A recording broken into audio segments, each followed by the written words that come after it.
Bonjour, je m'appelle Loïs et je me demande pourquoi la mer est salée.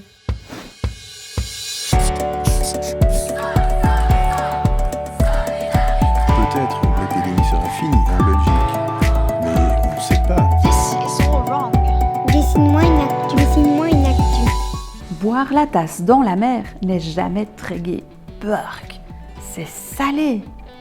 Mais pourquoi l'eau de la mer est-elle salée? Parce qu'il y a du sel dedans. Oui, mais d'où vient ce sel? Mets ta tenue de chimiste, on t'explique. Le sel de mer comprend de nombreux éléments chimiques. Parmi ceux-ci, les plus importants sont l'ion chlore, on dit aussi chlorure, et l'ion sodium. Ils représentent à eux deux environ 85% de la masse de sel. Dans l'eau, chlorure et sodium sont séparés. On ne voit pas le sel dans la mer car il est dissous. Quand l'eau s'évapore, par contre, chlorure et sodium s'associent et créent des cristaux de sel, ce que tu mets sur tes frites. Mais comment ce sel est-il arrivé dans la mer? Ces composants naissent il y a 4 milliards d'années. Bien avant les dinosaures, la Terre est recouverte de volcans. Ces volcans libèrent de la vapeur d'eau et des gaz. Les gaz contiennent du chlore. Des millions d'années plus tard, la Terre se refroidit. La vapeur d'eau se condense et tombe sous forme de pluie.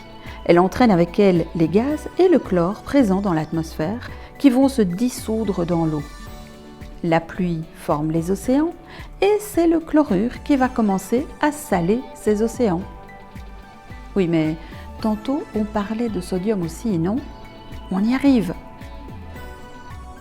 Sur la Terre, les roches sont riches en sels minéraux et notamment en sodium.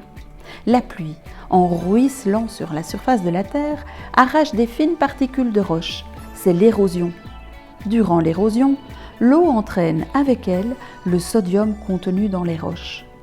Ces éléments vont être transportés par les rivières et les fleuves jusqu'aux mers et aux océans. Dans ces grands réservoirs, chlore et sodium s'accumulent.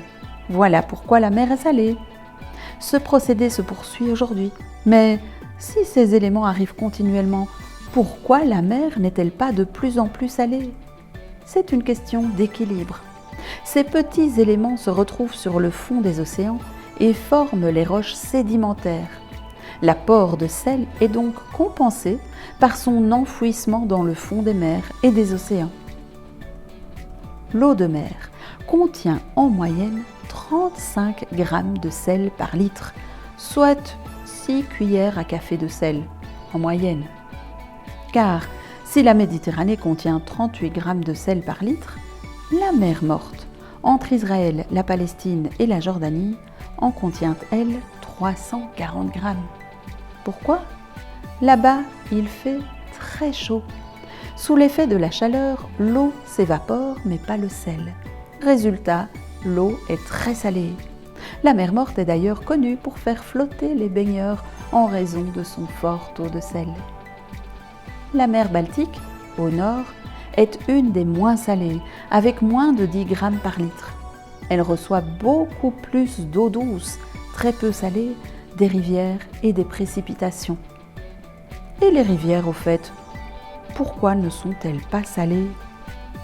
Il y a bien un petit peu de sel dans les eaux douces des rivières.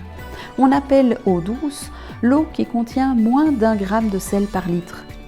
Mais même si les rivières amènent des sels minéraux jusqu'à la mer, ces éléments ne restent pas dans le lit des rivières. Ils vont rapidement vers la mer.